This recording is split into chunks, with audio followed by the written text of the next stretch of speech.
મહીસાગર જિલ્લાના લુણાવાડા નગરપાલિકાએ ચોમાસા પહેલા શહેરમાં વરસાદી પાણીના ભરાવાને રોકવા માટે વિશેષ સફાઈ અભિયાન શરૂ કર્યું છે. છેલ્લા 10 દિવસથી શહેરના વિવિધ વિસ્તારોમાં ગટરોની સફાઈ કામગીરી ચાલી રહી છે. નગરપાલિકાના 15 થી 20 સફાઈ કર્મીઓ 2 જેસીબી મશીન અને 4 થી 5 ટ્રેક્ટરની મદદથી આ કામગીરી કરી રહ્યા છે. પાલિકા પ્રમુખ doctor Kirti Patel, corporator chief officer Naresh Muniya, sanitary inspector સહિતના અધિકારીઓ સ્થળ પર દેખરેખ રાખી રહ્યા છે. શહેરમાં જૂની આરટીઓ કચેરી સામે મોડાસા હાઈવે માર્ગ પર દર ચોમાસે વરસાદી પાણી ભરાવાની સમસ્યા સર્જાતી હતી.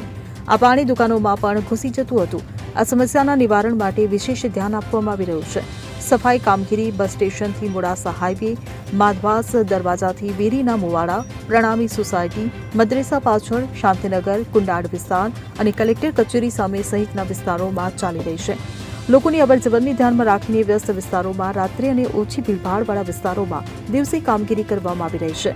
પાલિકા પ્રમુખના જણાવ્યા અનુસાર બાકી રહેલા વિસ્તારોમાં પણ ગટર અને વરસાદી પાણીના બ્લોકેજનો નિકાલ કરવામાં આવશે. Bureau report CN24 news. હવે જુઓ દેશ દુનિયાની તમામ ખબરો તમારી આંગળીના ટેરવે. ઉઠાવો મોબાઈલ અને Google Play Store પરથી ડાઉનલોડ કરો અમારી CN24 ન્યૂઝ મોબાઈલ એપ.